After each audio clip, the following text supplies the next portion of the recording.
FM Merkuri, sahabat dan sudah berada di waktunya perjalanan rumah sehat Surabaya ya. Dan perjalanan rumah sehat Surabaya ini bisa Anda ikuti setiap hari Rabu dari pukul 11 hingga 12 siang. Dan perjalanan rumah sehat merupakan hasil kerjasama dengan Ikatan Dokter Indonesia Cabang Kota Surabaya menghadirkan para pakar, para ahli untuk bisa memberikan kita edukasi dan informasi seputar kesehatan. Perjalanan rumah sehat Surabaya ini juga bisa Anda ikuti secara streaming, sahabat, baik itu melalui aplikasi On Airs untuk audionya, sedangkan untuk visualnya juga bisa Anda saksikan melalui websitenya Merkuri di www.merkurifm.id. Ya, karena secara visual juga bisa Anda saksikan, audio juga bisa Anda ikuti, dan perjalanan rumah sehat Surabaya ini juga bisa Anda manfaatkan untuk bergabung, untuk sharing, sahabat bertanya bersama dengan narasumber di line telepon 5620096 atau di WhatsApp call dan juga WhatsApp Messengers di 08173096. Untuk di edisi kali ini, sahabat, di 19 Juni 2024, perjalanan rumah sehat Surabaya ini akan membahas berkaitan dengan waspada stroke. Ya, sudah hadir di studio untuk memberikan kita edukasi dan informasi ada Dr. Abdullah Masin, spesialis neurologi atau spesialis saraf. Apa kabar, Dok? Bertemu lagi. Ya, alhamdulillah baik ya. Ini terima kasih sudah menyempatkan waktunya untuk memberikan informasi dan juga edukasi pada sahabat-sahabat Merkuri, karena kalau bicara tentang sebuah penyakit sekarang ini, apapun itu penyakitnya ya, sahabat, tidak mengenal usia, karena siapapun bisa terkena. Nah, bagaimana dengan stroke ini, Dok? Apakah juga sama penderitanya semakin muda, Dok? Ya, ini ya. Jadi kalau di luar negeri, di negara-negara Eropa, Amerika, Jepang, Korea, itu biasanya stroke itu terkena pada usia tua, ya. Iya. Usia lebih dari 65 tahun. Tetapi di Indonesia ini yang ada anomali, jadi banyak juga stroke terkena pada usia-usia yang muda, usia-usia produktif, seperti itu, Mbak. Penyebabnya itu karena apa? Karena kan saya 30 tahun, sekarang itu sudah ada yang terkena stroke, bahkan kemudian ada yang tiba-tiba waktu kamar mandi gitu ya, ada artis itu ya juga karena kena stroke gitu ya, Dok. Itu kan yang dokter katakan anomali, dan angkanya juga seperti apa, Dok, kalau di Indonesia? Jadi di Indonesia ini yang banyak memang faktor risiko itu tidak dikendalikan. Ya, faktor risiko tidak dikendalikan. Ada dua faktor risiko utama, ya, dibagi menjadi dua faktor risiko. Yang pertama yang bisa dimodifikasi, yang kedua yang tidak bisa dimodifikasi. Yang tidak dimodifikasi tentu usia. Semakin tua usia kita, semakin bertambah maka risiko stroke semakin tinggi. Yang kedua jenis kelamin. Ya, jenis kelamin ini laki-laki lebih banyak terkena stroke pada usia yang lebih muda. Ya, tetapi wanita juga pada usia lebih tua, ya, karena sudah menopause biasanya risiko stroke-nya juga akan meningkat. Yang ketiga adalah ras, ya, ras suku bangsa, ya, itu juga mempengaruhi faktor risiko stroke. Yang keempat adalah genetik, ya. Kalau ada orang tuanya pernah kena stroke, maka anaknya untuk risiko terkena stroke juga tinggi. Ya, dan ada juga faktor risiko yang bisa dimodifikasi. Yang ini yang harus kita kendalikan. Yang pertama adalah hipertensi. Kalau sudah punya hipertensi di usia muda harus segera dikendalikan dengan lifestyle yang bagus, diet yang bagus, dan juga olahraga teratur dan minum obat-obatan anti hipertensi. Diabetes juga seperti itu. Kencing manis ini faktor risiko utama pada stroke, ya. Jadi kalau sudah punya diabetes, jadi kendalikan gula darahnya itu tadi dengan olahraga teratur, diet yang bagus, dan juga minum obat-obatan bila diperlukan. Dan yang lainnya ada beberapa juga karena penggunaan narkoba juga bisa meningkatkan risiko stroke. Misalnya memakai obat-obat psikostimulan kayak amfetamin, itu juga menyebabkan pembuluh darah itu kontraksi sehingga nutup, ya, itu akhirnya terjadi risiko stroke.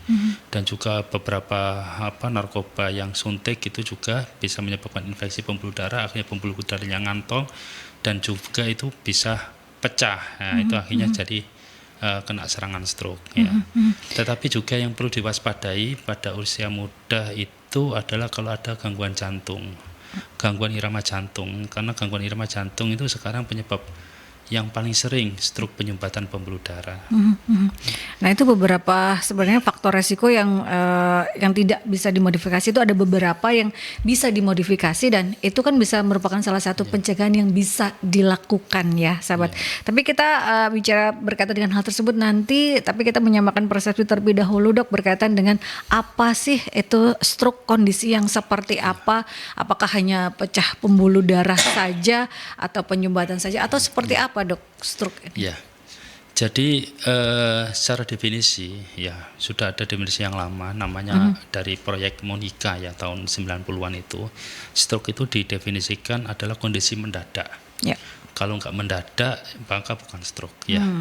Dan waktunya itu lebih dari 24 jam atau pasien itu meninggal dalam waktu kurang dari 24 jam yang di situ ditandai dengan adanya kelainan neurologis antara lain misalnya kelemahan tubuh, pelo seperti itu ya. Dan juga yang penyebabnya adalah karena pembuluh darah ya. Bisa karena tersumbat atau karena pecah ya, seperti itu ya. Bisa karena penyumbatan atau karena perdarahan seperti itu ya. Bisa karena penyumbatan, bisa karena perdarahan gitu ya. Itu yang berkaitan dengan stroke sahabat. Nah ini kan tadi dokter mengatakan bahwa di Indonesia ini anomali. Nah penanganannya untuk di kota besar sendiri seperti apa dok untuk saat ini? Karena kabarnya di 31 Mei ini diluncurkan sebuah apa nih dok, penanganan stroke atau seperti apa di 31 Mei tersebut dok? Ya kemarin pada waktu ulang tahun Surabaya ya kami Pemkot Kota Surabaya bekerjasama dengan Perdosni ya, Persatuan Dokter Spesialis Neurologi Indonesia itu kita launching bersama-sama yaitu Surabaya Siaga Stroke ya. Jadi stroke sendiri yang paling penting untuk penanganannya yang pertama itu adalah ya kalau ada yang pertama promosi ya, promosi bagaimana supaya tidak terjadi muncul faktor risiko stroke. Kalau sudah ada faktor risiko stroke, bagaimana faktor risiko itu dikendalikan. Nah, kalau ada gejala stroke yang paling penting ada deteksi dini gejala stroke itu apa. Di masyarakat ini yang paling penting adalah mengenal gejala stroke itu bagaimana. Di dunia ya, dunia itu sudah ada suatu singkatan yang sangat memudahkan masyarakat untuk mengenal gejala stroke. Singkatannya itu BFAST, BEFAST ya. Kalau di Indonesia kan harus cepat ya, BFAST itu harus cepat.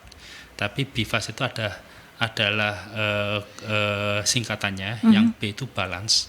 Kalau ada mendadak kehilangan keseimbangan, jalannya sempoyongan atau vertigo, ya mendadak nggak pernah vertigo, datang langsung ke IGD, ya kita anggap itu stroke dulu, baru nanti kita bedakan apakah benar-benar stroke apa tidak, ya. Terus yang E itu adalah eye, ya mata. Kalau ada pasien mendadak, misalnya pandangannya double, atau mendadak nggak bisa melihat satu mata, ya atau dua-duanya yang mendadak nggak bisa melihat, ya anggap aja itu stroke, langsung datang ke IGD, nggak usah nunggu-nunggu ya. Terus yang F adalah face. Face itu artinya apa? Wajah. Kalau ada wajahnya merot, ya mendadak wajahnya merot, anggap itu stroke, datang ke IGD ya.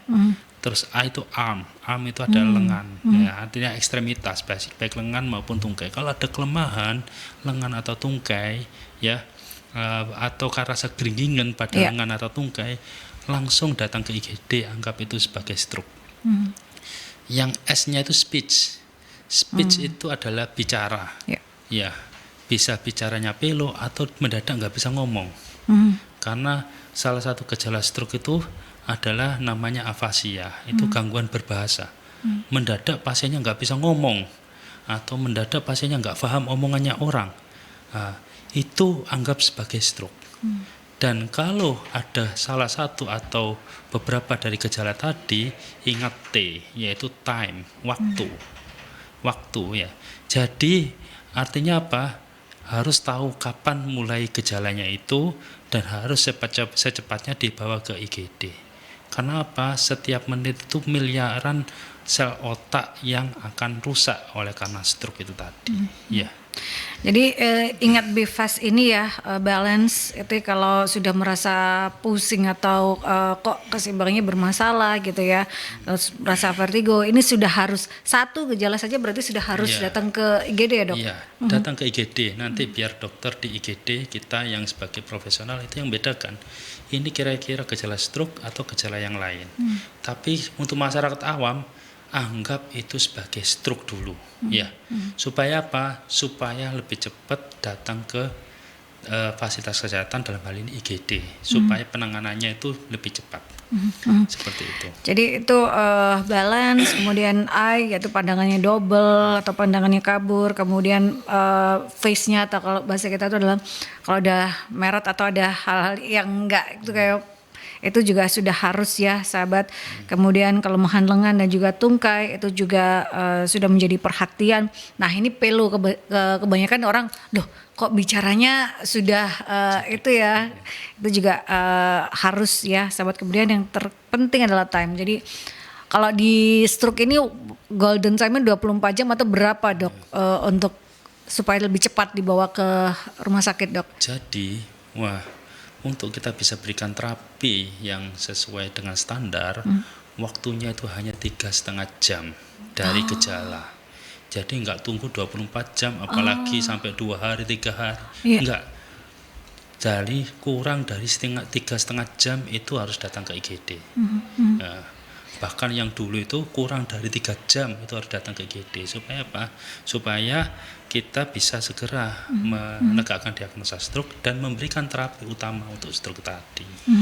Nah di Surabaya Siaga Stroke ini pelayanannya yang diberikan oleh masyarakat seperti apa dok, dan rumah sakit mana saja yang bisa menangani stroke ini? Karena kan ini perlu hal yang cepat dan juga detail ya dok. Seperti apa dok? Ya, dari konsep Surabaya Siaga Stroke tadi, yang pertama adalah ya Surabaya kan sudah punya ambulan siaga ya. Tim TGC-nya sudah siaga 24 jam, kalau ada apa-apa langsung bisa dipanggil. Itu bisa nanti TGC bisa mendistribusikan ke rumah sakit yang namanya stroke ready hospital, yang siap melayani pasien stroke ya. Yang tentunya kemarin yang di launching adalah rumah sakit milik Pemkot, antara lain Swandi, BDH ya, dan juga rumah sakit milik Pemprov, yaitu Rumah Sakit Umum Daerah Dr. Sutomo ya, yang ini rumah sakit yang terbesar di Indonesia. Ini sudah siap untuk melayani pasien stroke. Bahkan sejak tahun 2016 sudah siap ya. Terus kemudian Rumah Sakit Haji dan Rumah Sakit Universitas Airlangga. Di Rumah Sakit Universitas Airlangga juga sudah siap melayani pasien stroke ini. Kita sudah lakukan trombolisis sejak tahun 2019 ya. Berarti trombolisis ini adalah penanganan yang utama bagi para pasien stroke ya dok ya. Dan untuk di Dr. Sutomo sendiri penanganannya apakah ini dengan jumlah pasien dan trombolisis ini sesuai dok? Atau makan banyak pasien ini yang tidak mau melakukan trombolisis sehingga malah akan semakin parah dok? Seperti apa? Ya, jadi terapi utama kalau stroke-nya kan ketika masuk ke IGD harus kita bedakan. Ini stroke penyumbatan atau perdarahan. Kalau stroke perdarahan ada penanganan sendiri. Tapi kalau itu stroke penyumbatan, maka terapi utamanya adalah kita ambil ya, kita hilangkan penyumbatan itu. Yang dalam waktu 3 jam tadi ya, atau 3,5 jam tadi adalah dengan obat-obatan yang bisa buka sumbatan tadi. Ya, buka sumbatan tadi ya. Ya. Itu dalam waktu 3 jam. Ya, kalau kita lihat ya di rumah sakit rata-rata pasien stroke itu datang itu sehari itu bisa 10 sampai 15. Ya, dihitung sebulan berapa. Tapi di trombolisisnya itu nggak sampai 5 trombolisis per bulan. Dan ini kan sangat ironi ya. Karena apa? Kebanyakan pasien itu datang sudah terlambat ya. Sudah lebih dari 3,5 jam, kadang-kadang malah datang sudah 2 hari atau 3 hari ya. Yang lebih lagi itu biasanya sudah datang wah Cik tunggu dulu ya, ya itu nggak boleh. Jadi harus datang ke IGD yang sudah siap menangani pasien stroke tadi. Kalau itu stroke penyumbatan langsung bisa kita lakukan trombolisis. Ya. Karena golden time itu tadi ya 3,5 jam dari penanganan pasien stroke supaya tidak banyak kerusakan gitu ya dok akibat gangguan stroke ini sahabat ya. Dan kita ke jeda iklan terlebih dahulu, tapi saya mengundang Anda untuk bisa bergabung bertanya bersama dengan Dr. Abdullah Masin. Beliau merupakan spesialis neurologi atau spesialis saraf konsultan, karena kita sedang membahas berkaitan dengan waspada stroke. Dan Kota Surabaya sekarang ini sudah memiliki atau sudah di launching Surabaya Siaga Stroke untuk memberikan awareness pada masyarakat berkaitan dengan penanganan stroke ini sudah bisa dilakukan di 5 rumah sakit di Kota Surabaya ini. Sahabat, seperti apa selengkapnya Anda bisa tetap stay tune di 96 FM Mercury, dan line telepon yang bisa Anda manfaatkan di 5620096 atau di WhatsApp dan juga WhatsApp Messenger di 08173096. Kita ke jeda iklan terlebih dahulu sahabat. 96 FM Mercury, sahabat, masih di perjalanan Rumah Sehat Surabaya bersama dengan Dr. Abdullah Masin. Beliau merupakan spesialis neurologi konsultan, karena kita sedang membahas berkaitan dengan waspada stroke yang sekarang ini ternyata di Indonesia semakin mudah penderitanya sahabat, dan ini merupakan anomali seperti tadi yang dijelaskan oleh dokter ya sahabat, bahwa di Indonesia ini berbeda. Kalau di luar negeri atau negara barat penderita stroke biasanya 60 tahun ke atas, tapi kalau di Indonesia ini semakin muda, dan ini yang harus kita bangun awareness berkaitan dengan hal tersebut. Dan supaya meminimalisir kerusakan akibat serangan stroke ini, di Kota Surabaya sudah ada Surabaya Siaga Stroke yang bisa dimanfaatkan oleh sahabat-sahabat Mercury, warga Kota Surabaya ya, karena ada 5 rumah sakit, ada di Suwandi, BDH, Dr. Sutomo, Rumah Sakit Haji, dan juga Rumah Sakit UNER sahabat. Dok, ini ada pertanyaan dari Ibu Alina. Banyak orang yang menyarankan pasien stroke untuk tusuk jarum sebagai pendamping pengobatan medis. Apakah hal tersebut berpengaruh secara signifikan ya dok pada kondisi si pasien stroke ini? Ya, jadi kalau terapi misalnya tusuk jarum atau bekam itu kalau sudah lewat fase akut, isinya pada waktu fase rehabilitasi, itu mungkin bisa sebagai pendamping untuk memperbaiki fungsi neurologisnya, status neurologis pasien tersebut ya. Kalau tusuk jarum sudah ada beberapa penelitian, tetapi itu tidak pada fase akut ya. Ya, kalau fase akut tidak bisa. Demikian juga dengan bekam ya. Saya ada penelitian tapi masih pada hewan coba, itu ternyata dengan bekam itu memang akan memperbaiki beberapa parameter klinis maupun biologis pada tikus yang kita jadikan stroke penyumbatan tadi.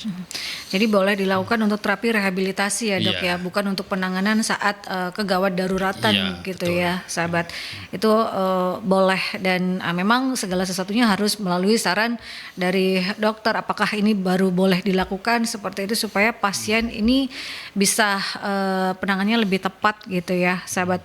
Dok, banyak orang atau masyarakat ini yang mengatakan stroke ringan dan juga stroke berat. Itu apa perbedaannya? Kalau boleh kita teredukasi ya dok. Karena kan kita taunya orang awam, wah kena serangan stroke ringan gitu. Oh stroke-nya berat nih gitu. Ya. Sebenarnya setelah istilah ya memang ada scoring ya yang menggolongkan stroke ringan, stroke sedang, stroke berat. Itu ada scoringnya. Kita sebagai dokter spesialis saraf kita belajar itu. Ya.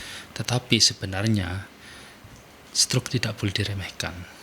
Ya, bahkan ketika dulu saya ada suatu seminar internasional gitu ya, ada yang tanya stroke ringan, dia ada ahlinya itu ngomong nggak ada yang stroke ringan, semua stroke itu berat. Karena apa? Stroke itu adalah penyebab kecacatan paling tinggi pada orang dewasa. Penyebab kematian nomor 2 ya, tapi kecacatan yang paling tinggi pada orang dewasa, sehingga tidak boleh diremehkan. Nggak ada stroke ringan, nggak ada stroke sedang, nggak ada stroke berat untuk masyarakat awam ya. Sehingga semua gejala stroke itu harus dianggap sebagai stroke berat dan harus dibawa ke IGD. Mungkin pasiennya aku hanya gering-geringan toh nggak masalah, tapi kalau kita lihat berapa sel otak, sel saraf yang rusak ketika ada gejala gering-geringan tadi ya, sehingga harus tidak boleh diremehkan ya.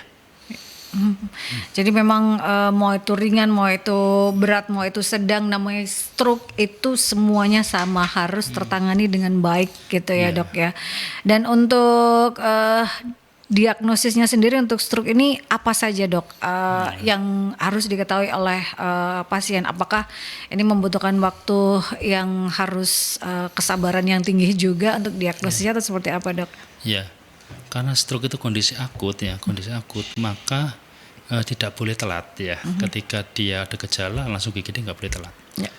Kita juga sebagai dokter juga menerapkan standar nggak boleh telat di dalam rumah sakit itu. Makanya kalau di rumah sakit itu biasanya kita dengar code blue Ya. ya. Itu berarti ada pasien yang henti jantung ya. Atau pasien trauma. Maka stroke itu diperlakukan harus sama dengan itu. Maka di rumah sakit yang ready stroke ya, itu adalah ada namanya code stroke. Ya. Kalau sudah ada namanya code stroke, walaupun pasiennya itu kelihatannya kelemahannya ringan, itu harus diprioritaskan untuk menegakkan diagnosisnya. Menegakkan diagnosisnya stroke dengan apa? Ya dari klinis tadi ya, BIFAS tadi ya. Kalau kita dari dokter saraf atau di dokter umum di IGD harus tahu ada kelemahannya, ada kelemahan apa enggak ya. Terus juga kita tegakkan diagnosis itu dengan CT scan ya. Jadi dibawa ke rumah sakit yang ada CT scan-nya. Jangan dibawa ke rumah sakit yang enggak ada CT scan-nya, nanti dirujuk lagi Iya. habis waktunya. Betul. Dan itu secara internasional standarnya ketika ada code stroke ya, kalau sudah ini ngomong code stroke ya, artinya pasiennya itu dari gejalanya itu kurang dari 3,5 jam ya, maka dari pasien datang di IGD sampai dengan CT scan dikemasukan obat itu harus kurang dari 1 jam. Harus kurang dari 1 jam. Makanya kita ada standar kurang dari 1 jam tadi harus dilakukan. Makanya ketika ada pasien cold stroke, walaupun pasiennya itu sadar baik, ya harus di CT scan-nya diprioritaskan ya, supaya kurang dari setengah jam tadi, kurang dari 60 menit tadi sudah dilakukan trombolisis seperti itu. Jadi memang penanganannya sedemikian rupa karena ini merupakan kegawat daruratan, menghindari kerusakan jaringan yang lebih parah lagi gitu ya, Dok ya. Ini pertanyaan dari Pak Setiawan. Dok, katanya biaya pengobatan stroke itu mahal. Bener nggak sih, Dok? Dan apakah biaya pengobatan stroke ditanggung sepenuhnya oleh asuransi kesehatan pemerintah, Dok? Ya. Jadi yang paling penting tadi ya, CT scan itu kita bisa membedakan jenis stroke-nya. Perdarahan atau penyumbatan. Kalau perdarahan tidak dilakukan trombolisis, ada alurnya sendiri. Kalau tadi penyumbatan kita lakukan trombolisis. Apakah biaya trombolisis itu ditanggung pemerintah? Ya, masuk di cover BPJS ya. PMK yang tahun 2023 kemarin bisa di top up untuk obat trombolisis tadi, sehingga insya Allah ya para dokter sudah bisa tenang, para pasien sudah bisa tenang untuk bisa mendapatkan layanan terbaik ya dari stroke tadi ya. Karena kan masyarakat kadang berpikir, wah ini pengobatannya kan cukup belum obat-obatan yang dimasukkan untuk pertama kali. Ini kan ada beberapa yang apakah ditanggung secara sepenuhnya, apakah sebagian saja, hanya obat-obat tertentu saja yang tidak ditanggung, tapi untuk trombolisis ini ditanggung sepenuhnya. Ditanggung sepenuhnya.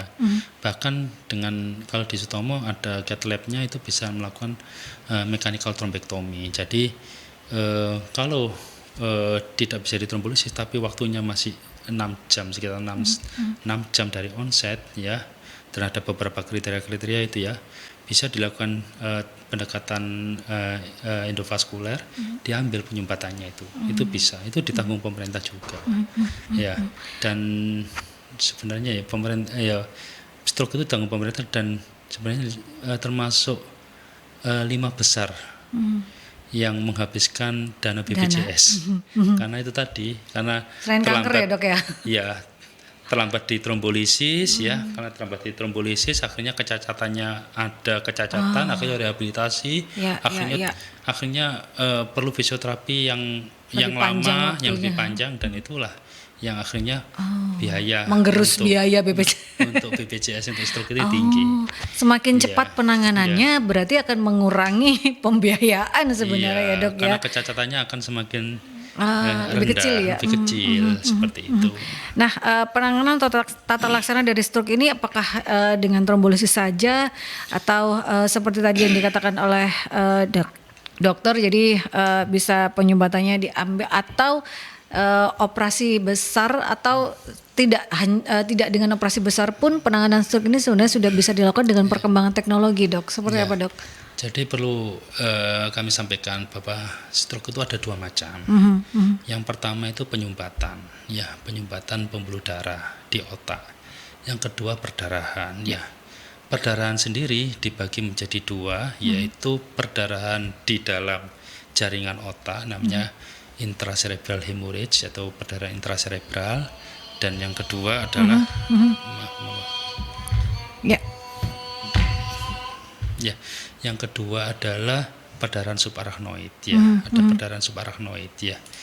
Untuk stroke penyumbatan pembuluh darah, ya, kalau kita sudah masuk pada kriteria inklusi eksklusi bisa dilakukan itu tadi, intravena trombolisis ataukah mechanical thrombectomy. Sedang untuk perdarahan, ya perdarahan intracerebral yang penting penata laksanaan umum. Kalau yang perdarahan subarachnoid itu bisa dilakukan pendekatan endovaskuler, dipasang coiling. Jadi perdarahan subarachnoid itu karena ada pembuluh darah di otak itu ngelembung gitu ya, gitu ya, yang itu akhirnya dindingnya mudah pecah, yang gelembungnya itu, maka itu bisa diberikan coiling, ya, dimasukkan silikon istilahnya di dalam situ supaya ini buntu, nggak pecah lagi. Atau kalau terlalu besar ya dioperasi, dipasang clipping, ya kayak diklip gitu, ya leher dari kecembungan pembuluh darah tadi namanya aneurisma tadi, sehingga tidak terjadi pecah lagi seperti itu. Ya. Jadi penanganannya jadi dengan perkembangan teknologi juga cukup luar biasa, dan Surabaya ini sudah punya Surabaya Siaga Stroke. Jadi warga kota Surabaya ini bisa langsung dengan cepat mendapatkan pelayanan berkaitan dengan stroke ini, sahabat. Karena itu tadi menghindari kerusakan yang lebih parah, ya Dok, ya, untuk jaringan-jaringan yang ada, sehingga nanti saat rehabilitasi juga tidak terlalu memakan waktu lama, ya, karena kerusakannya juga diminimalisir dengan penanganan yang lebih cepat dan juga tepat itu tadi, sahabat, ya. Dok, kalau bicara tentang stroke, apakah ada komplikasi yang menyertai dari stroke ini dan itu bisa menyebabkan fatality kalau tidak tertangani dengan cepat dan tepat gitu, Dok? Ya, yang jelas stroke itu penyebab kecacatan paling tinggi pada orang dewasa. Di dunia pun seperti itu. Coba dibayangkan misalnya ada seorang tulang punggung rumah tangga, ya yang bekerja, ya dia sudah berkecukupan secara ekonomi, tiba-tiba kena stroke, yang itu istrinya itu ibu rumah tangga biasa, tentu akan merubah sistem sosial di keluarga tersebut, ya. Nah, itu yang harus diwaspadai. Makanya kalau ada walaupun cacat sedini mungkin, cacatnya sedikit, ya kelihatannya orangnya sadar kok, langsung CT scan diperutamakan, padahal ini ada pasien kecelakaan. Karena apa? Kecacatannya tinggi tadi, seperti itu. Yang tadi ada dia menyebabkan kecacatan. Yang kedua adalah yang kadang-kadang ada kecacatan yang bisa juga muncul komplikasi, ya, kecacatan yang mungkin orang-orang nggak waspada, ya, yaitu gangguan kognitif sampai dengan kepikunan. Kepikunan. Nah, ya, selain kecacatan tadi, ya kecacatan fisik, juga kecacatan kognitif juga bisa terjadi pada stroke, ya. Pada kalau kasus-kasus di rumah sakit, ya bisa muncul, ya, infeksi macam-macam. Karena apa? Karena pada stroke itu fungsi imunitasnya juga turun, ya, itu. Gangguan menelan itu juga seringkali didapatkan pada pasien stroke, ya. Ya, banyak sekali komplikasi-komplikasi itu yang perlu diwaspadai, ya. Dibagi komplikasi fisik, ya, kecacatan fisik dan kecacatan kognitif. Jadi pasiennya jadi pikun, ya. Berpikirnya jadi lambat, seperti itu, ya. Pada sudah makan atau minum obat dibilang belum, gitu kadang gitu, kan. Ya. Bahkan ada yang kalau stroke-nya di daerah batang otak, ada bisa mengalami namanya lock-in syndrome. Lock-in syndrome itu pasiennya sadar baik tapi nggak bisa bergerak keempat ekstremitasnya, ya. Bisa seperti itu, ya. Makanya stroke ini harus kita waspadai. Ya, harus diwaspadai, dan kalaupun sudah ada gejala salah satu dari BFAS itu tadi, itu sudah harus mulai ke IGD, karena penanganan lebih cepat lebih baik untuk stroke ini, sahabat. Jangan sampai ada kerusakan yang lebih parah lagi sehingga menimbulkan kecacatan fisik yang permanen permanen ya dok ya, itu yang harus dihindari. Maka dari itu Surabaya sekali lagi sudah punya Surabaya Siaga Stroke sahabat, dan pengobatan juga cukup luar biasa. Pasien trombolisis ini juga seharusnya sesuai dengan jumlah pasien stroke ya dok ya. Karena tadi dokter sempat mengatakan bahwa pasien trombolisis itu berbanding terbalik dengan pasien stroke-nya. Pasien stroke-nya selainnya dalam jumlah 60, tapi pasien trombolisisnya 5, itu kan berarti kemana nih yang 5? Masih banyak yang datang terlambat ya, makanya datang ke rumah sakit tadi yang sudah stroke ready ya. Kalau saya selain di Dr. Sutomo juga di Rumah Sakit Universitas Airlangga itu juga stroke ready hospital. Monggo datang ke sana kalau ada gejala stroke sedini mungkin supaya bisa kita lakukan. Yang pertama kita bedakan stroke perdarahan atau penyumbatan. Kalau penyumbatan, kalau masuk golden period bisa langsung kita lakukan terapi trombolisis di sana. Ya. Dok, kebanyakan juga yang di wajah atau merot ini kan orang mengatakan oh ini kadang kena angin gitu ya, karena terlalu kena AC gitu. Itu tuh ada perbedaan dengan apakah itu juga sudah termasuk stroke atau memang itu ada perbedaan dengan gejala stroke yang ada dok? Ya, memang ada beberapa yang kita harus bedakan dari dokter itu, makanya bedakan dokter. Tapi kalau orang awam anggap itu stroke dulu, datang ke rumah sakit ke IGD, nanti kita bedakan oh ini bukan stroke karena ada yang mencong tadi itu namanya Bell's palsy, itu bukan stroke ya. Tapi juga ada yang kelompoknya seperti Bell's palsy tapi juga disertai dengan wajah dengan matanya penglihatannya double, itu juga stroke. Makanya untuk membedakan itu harus datang ke IGD secepat mungkin. Jadi apapun ya, mau itu kita merasa oh ini karena kena AC, apapun itu datang dulu ke IGD untuk benar-benar tegak diagnosis ya dok ya. Secara klinis harus dibedakan ya kan, itu kan yang BIFAS itu kan screening.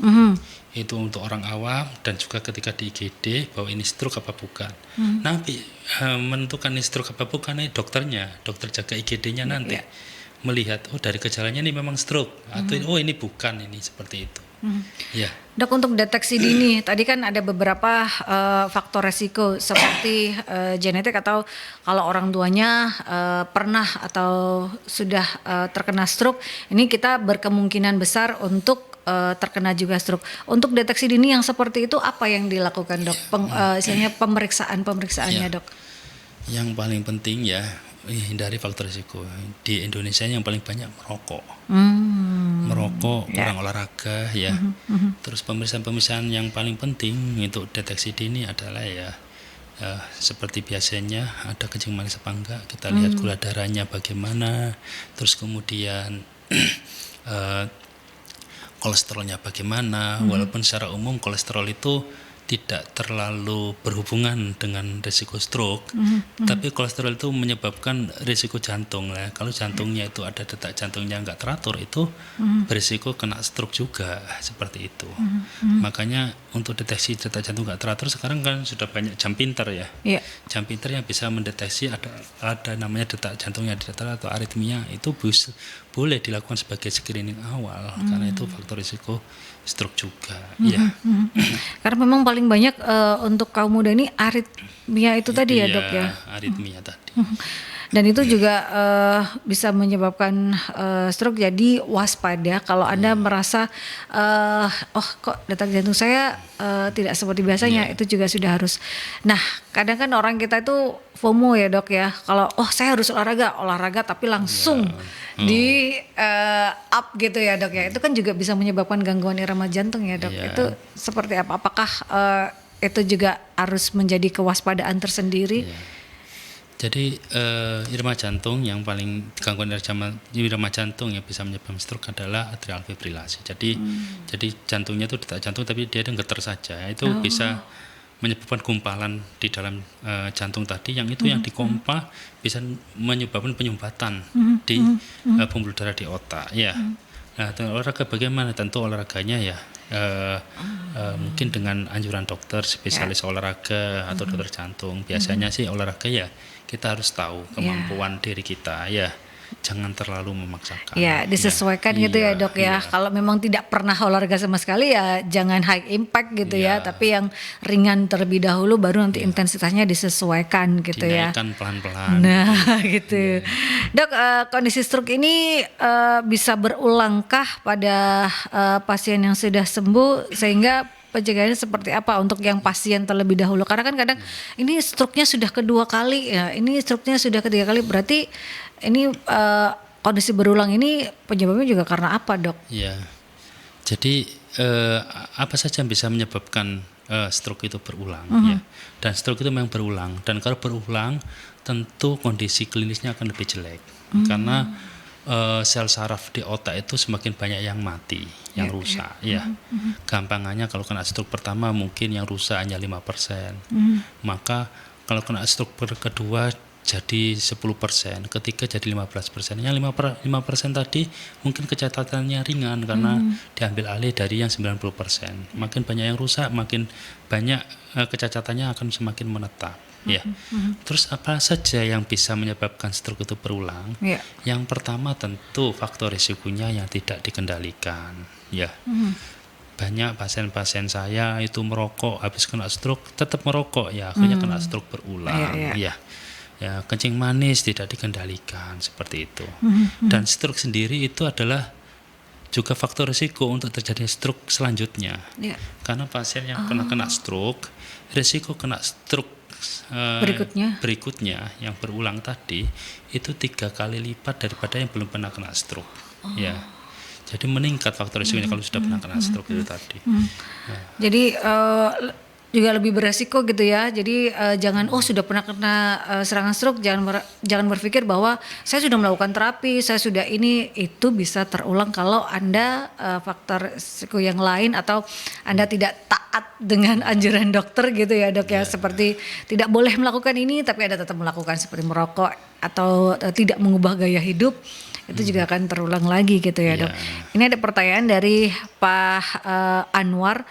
Dok, bagaimana menolong pasien dengan serangan stroke, Dok, supaya ini bisa cepat dibawa ke rumah sakit? Apakah langsung dibawa saja untuk yang tidak sadarkan diri? Seperti apa, Dok?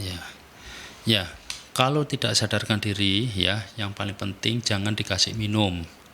Karena Anda itu nggak menolong pasien yang nggak sadar tadi, tapi akan mempercepat pasien tersebut menghadap ke Yang Maha Kuasa. Karena itu akan menyebabkan air itu masuk ke paru-paru, akhirnya infeksi paru-paru. Ya, jangan dikasih apa-apa. Yang paling penting dibebaskan jalan nafasnya itu.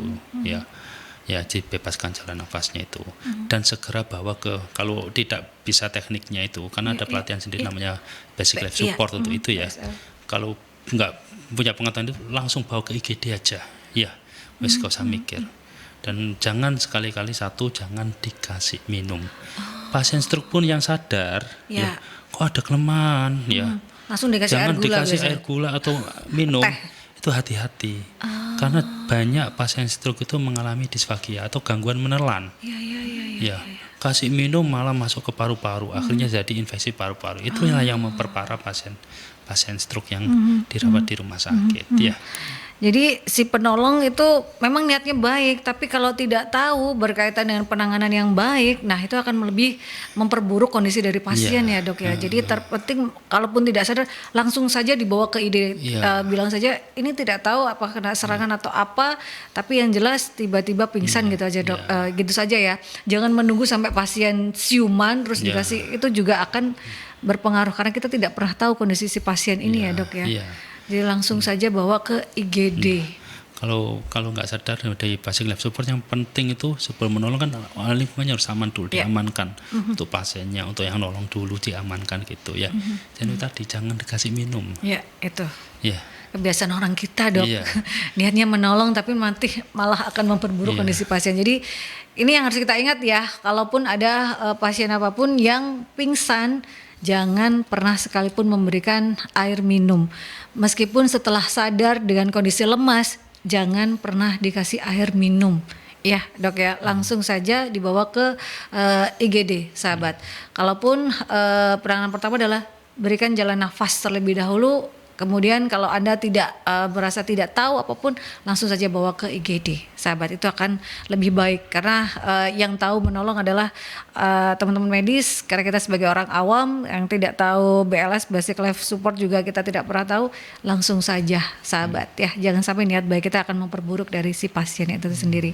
Kita ke jeda iklan terlebih dahulu. Tetap stay tune di perjalanan Rumah Sehat Surabaya, sahabat. 96 FM Merkuri, sahabat masih di perbincangan Rumah Sehat Surabaya dan kita ada di sesi terakhir ya sahabat, di sesi yang ketiga bersama dengan Dr. Abdullah Masin. Mereka merupakan spesialis neurologi konsultan karena kita membahas berkaitan dengan waspada stroke. Untuk Anda yang tertinggal, jangan khawatir, perjalanan Rumah Sehat Surabaya ini bisa Anda saksikan kembali nanti di YouTube channelnya Merkuri sahabat. Untuk saat ini Anda bisa streaming, untuk audio bisa di aplikasi On Ears dan juga untuk visualnya bisa di websitenya Merkuri di www.merkurifm.id. Begitupun juga audio bisa juga Anda saksikan atau manfaatkan di websitenya Merkuri, audio dan juga visualnya di www.merkurifm.id. Dok, berkaitan dengan stroke ini, bagaimana untuk harapan hidup terutama pada kaum muda yang terkena stroke? Apakah mereka ini nantinya akan bisa normal kembali, Dok? Karena kan masih usia produktif gitu. Ya. Jadi kalau harapan hidup yang pertama, angka kematian atau mortalitas pada pasien stroke itu sekitar 30 sampai 40%. Wah, tinggi juga ya, Dok? Cukup tinggi juga ya. Dan untuk angka kecacatan ini yang tinggi ya, karena ini kecacatan yang pertama, yang paling tinggi di dunia pada orang dewasa. Untuk kecacatan ini ya memang kalau kecacatannya ringan dia bisa beraktivitas biasa, tapi yang penting di harus semangat ya, untuk semangat untuk melatih gitu. Kecacatan yang sedang pun juga harus semangat. Biasanya seringkali pasien stroke itu habis kena stroke dia langsung kehilangan semangat ya, kehilangan semangat hidup. Nah, itu yang juga akan memperparah kondisi stroke-nya. Kemungkinan bisa kena stroke lagi dan akan tambah parah seperti itu ya. Maka dari itu ya, yang paling penting adalah jangan sampai kena stroke itu dulu. Dan kalau sudah kena stroke harus yang pertama itu, kalau pada pasien stroke harus itu tadi semangat ya. Caregiver atau orang sekitarnya juga harus bisa menyemangati ya, menyemangati untuk terus berlatih supaya bisa tetap fungsional seperti itu ya. Masih ada rehabilitasi gitu ya sahabat, setelah penanganan stroke di rumah sakit, begitu Anda diperbolehkan untuk pulang, masih ada rehabilitasi tahap-tahapan. Jadi itu juga harus tetap bersemangat. Kalau rehabilitasi dilakukan dengan baik dan latihan juga sering dilaksanakan oleh pasien, maka tidak menutup kemungkinan ya, Dok, bisa beraktivitas kembali gitu ya. Masih ada harapan gitu ya sahabat. Tapi yang terpenting harus segera dibawa ke rumah sakit jika sudah ada serangan stroke.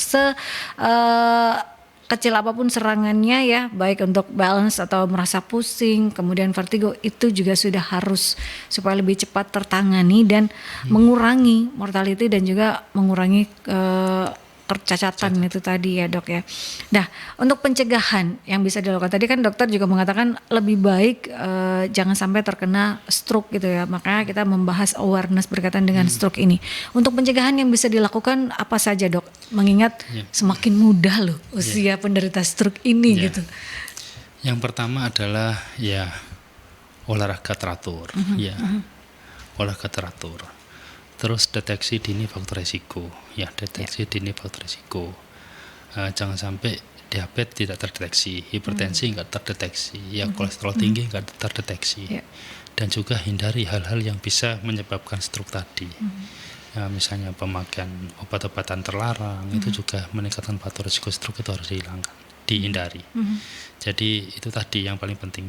Stres, boleh stres tapi jangan terlalu stres ya. Karena stres itu dibutuhkan manusia juga ya. Ya, tapi jangan terlalu stres karena yang over stres itu juga bisa menyebabkan stroke juga ya. Itu yang paling penting sebagai orang muda ya, itu tadi yang sekarang harus dilakukan, aktivitas fisik itu harus dilakukan secara teratur ya. Stres itu tidak mungkin lah ya, Dok ya, tidak ada dalam hidup, tapi yang jelas mengelola stres dengan baik, itulah sahabat.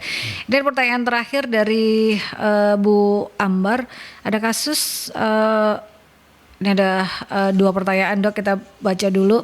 Ada kasus seseorang sangat menjaga pola makan, rajin olahraga, tekanan darah normal, tidak diabetes, tapi pernah terkena stroke ringan. Bagaimana ini, Dok? Apakah kurang minum air putih juga bisa terkena stroke? Jadi yang paling penting itu kan selain itu tadi ya, mungkin pasiennya itu rajin olahraga ya, belum berjaga, tapi dia nggak mendeteksi faktor-faktor risiko yang lain, Ya. misalnya diabetes, kolesterol yang tinggi tadi ya, dan juga mungkin juga yang juga untuk screening stroke adalah ya juga dilihat pembuluh darahnya, pembuluh darah otak itu ada pemeriksaan namanya CT angiografi, itu bisa dilakukan untuk screening ada faktor risiko stroke apa enggak. Karena dengan CT angiografi tadi akan bisa dideteksi adanya penyempitan pembuluh darah yang menuju ke otak, dan juga bisa dideteksi kalau adanya kelainan pembuluh darah di otak yang itu bisa menyebabkan perdarahan, nah, baik itu aneurisma ataupun AVM itu bisa dideteksi di situ, ya. Sehingga kalau misalnya usianya sudah lebih dari 40 tahun, nggak ada salahnya kalau mau medical check up, lakukan medical check up untuk melihat pembuluh darah di daerah leher dan otak, apa ada penyumbatan, ada penyempitan apa enggak, apakah ada kelainan pembuluh darah atau enggak ya, karena juga kalau ada penyempitan pada pembuluh darah leher itu juga meningkatkan risiko stroke, dan itu bisa diobati, bisa dioperasi, di penyempitannya diambil seperti itu atau dipasang stent di situ. Nah, ini pertanyaan lagi terakhir Dok dari Ibu Dwi. Saya dengan Dwi mau bertanya, suami saya dari semua keluarganya itu terkena darting. Darah tinggi. Oh, darah tinggi. Apa karena faktor keturunan atau pola makan suami saya? Karena pernah cek tekanan darah 165/95. Bahayakah? Karena tidak ada tanda-tanda pusing meskipun wah panjang nih Dok. Meskipun tekanan darah tinggi. Dari Ibu Dwi ini 2 bulan tidak kontrol dan tidak minum obat. Kemudian ini yang lebih baik Dok. Ibu suaminya apakah karena keturunan itu tadi, karena tekanan darahnya 165/95. Bahayakah karena tidak ada tanda-tanda pusing meskipun cek darah tinggi. Kemudian sudah 2 bulan tidak kontrol dan tidak minum obat. Bapak mertuanya 7 tahun stroke dan sudah meninggal, dan sekarang kakak dari suami juga kena stroke. Terkadang saya punya rasa khawatir yang tinggi untuk selanjutnya sebagai seorang istri, apa yang harus saya jalankan. Atas jawabannya terima kasih Dok. Ini karena ada penelpon, ya kita tahan dulu untuk jawaban bagi Ibu Dwi. Kita ke penelpon terlebih dahulu. Selamat siang Merkuri. Selamat siang. Selamat siang, dengan Ya, saya Nani. Bu Nani. Ya, Ibu saya Nani. Nani. Ya Ibu Nani silakan. Ya, saya mau tanya nih sama Pak Dokter nih. Ya. Ini saya kan sudah terdeteksi. Bu Nani putus-putus, boleh bergeser mungkin sinyalnya. Oh ya, oke. Ya boleh. Terus? Masih Ibu? Halo, selamat siang. Ya, silakan Ibu. Ya, baik. Saya kan sudah terdeteksi hipertensi nih. Ya, hipertensi. Saya sudah rajin minum obat ceritanya ya. Sudah rajin minum obat. Obat saya pakai amlodipin nih. Yang 10 mili ya. Terakhir ini saya juga heran kenapa mata sebelah kanan saya itu sering berkedut gitu loh. Mata sebelah kanan berkedut gitu ya Bu? Ya, sama saya apa? Saya tensi. Bu. Apakah ada pengaruh ya untuk mata yang sering berkedut-kedut gitu? Oke, baik. Halo Ibu Nani. Ya. Bu Nani berarti hipertensi tapi minum obatnya secara teratur, amlodipin 10 mili, tapi beberapa waktu terakhir ini mata kanannya berkedut gitu ya Bu? Iya. Saya takutnya soalnya kan artikel. Ya betul, karena ada faktor resiko ya Bu ya.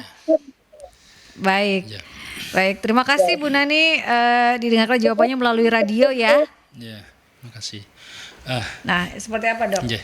Kalau mata berkedut itu ya ada banyak kemungkinan diagnosanya, ya hemifasial spasme dan lain sebagainya. Itu sebaiknya langsung ke dokter spesialis saraf untuk dibedakan ini mata berkedutnya itu karena adanya kan kejang juga bisa berkedut matanya ya. Jadi dibedakan itu tadi dulu ya. Terus tadi mengenai hipertensi ya, hipertensi memang faktor risiko ya, dan ada related to family ya. Ya ada faktor genetik juga ya. walaupun tanpa gejala hipertensi itu berbahaya. Malah berbahaya kalau tanpa gejala itu tadi. Karena nyeri kepala itu sebenarnya bukan gejala hipertensi itu ya. Jadi seringkali menyertai pasien-pasien hipertensi. Maka kalau ada hipertensi tadi, apalagi ada riwayat keluarga stroke tadi, sebaiknya itu tadi ya dikendalikan tekanan darahnya, aktivitas fisik ya. Kalau mungkin mau medical check up, selain medical check up lab-lab gula darah, kolesterol, ya asam urat. Selain itu juga bisa mau medical check up untuk melihat pembuluh darah di leher dan di otak itu ada kelainan apa enggak. Itu bisa juga secara dini kita deteksi faktor risiko stroke di situ. Ya, itu untuk Ibu Dwi tadi ya melalui WhatsApp, dan untuk Ibu Nani ini mungkin bisa berkonsultasi pada Dokter Syaraf ya Bu Nani untuk didiagnosis lebih tepat lagi apakah memang supaya tidak timbul ketakutan karena kan saya takut nanti ini apakah salah satu dari BIFAS tadi atau tidak, itu mungkin bisa diperiksa lebih lanjut ya Bu Nani berkaitan dengan mata berkedut tersebut karena sudah ada faktor risiko hipertensi, tapi belum tentu juga gitu ya Dok ya. Istilahnya kalau stroke itu mendadak, kalau nggak mendadak ya bukan stroke. Baik, kalau untuk Ibu Dwi, karena ini memang ada faktor resiko ya Dok ya, genetik. Nah mungkin bisa diperiksakan deteksi dini Bu Dwi untuk suaminya, supaya Bu Dwi sebagai istri ini juga lebih tenang gitu ya. Betul. Ada ketakutan bisa diperiksakan apakah suaminya ini memiliki faktor resiko yang tinggi, karena memang meskipun genetik tidak selalu, tapi akan lebih baik diperiksakan ya untuk Ibu Dwi karena tekanannya sudah tinggi 165/95 ya Dok ya. Ada orang tua dari suami ini yang juga stroke sudah meninggal, dan kakak dari suami juga sekarang terkena stroke. Ini mungkin ada resiko ya. Bu Dwi bisa memeriksakan langsung ke fasilitas kesehatan, dan Surabaya Siaga Stroke ini juga sudah ada, jadi jangan sampai ada itu untuk pemeriksaan awal mungkin bisa ke Vaskes ya Dok ya. Pemeriksaan terlebih dahulu seperti itu. Terakhir Dok, pesan sehat untuk sahabat-sahabat Merkuri berkaitan dengan tema kita seperti apa? Karena tadi ibu-ibu yang kebanyakan khawatir gitu. Seperti apa Dok? Ya, yang pertama pesannya itu stroke ini masalah kesehatan yang harus kita waspadai. Karena dia merupakan penyebab kematian nomor 2 di dunia dan penyebab kecacatan nomor 1 pada orang dewasa di dunia. Yang pertama. Dan yang kedua, stroke itu bisa diobati. Nah, dengan cara apa? Yang pertama adalah deteksi dini gejala stroke tadi dengan BIFAS. Kalau ada gejala salah satu atau lebih dari gejala BIFAS tadi, langsung datang ke IGD yang ada CT scan-nya.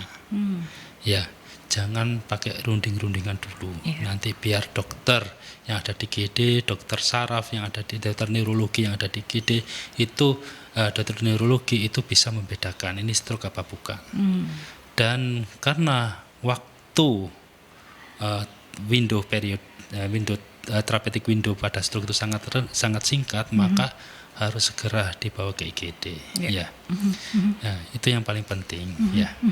Jadi ini adalah serangan yang mendadak ya, sahabat, seperti merot kemudian yang tiba-tiba itu merupakan salah satu gejala. Jadi bukan yang timbul misalnya timbul hilang gitu ya sahabat, tapi yang tiba-tiba sekali kemudian balancingnya itu yang tiba-tiba, itu yang sudah merupakan salah satu gejala dari BIFAS tersebut.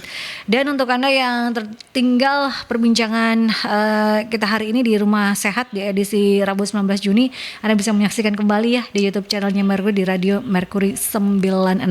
Terima kasih untuk Dr.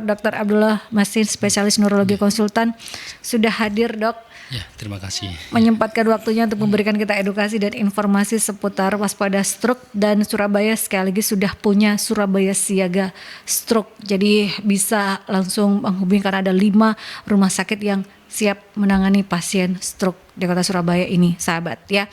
Dan terima kasih juga untuk Ikatan Dokter Indonesia Cabang Kota Surabaya menghadirkan para pakar, para ahli untuk bisa memberikan kita edukasi dan informasi seputar kesehatan.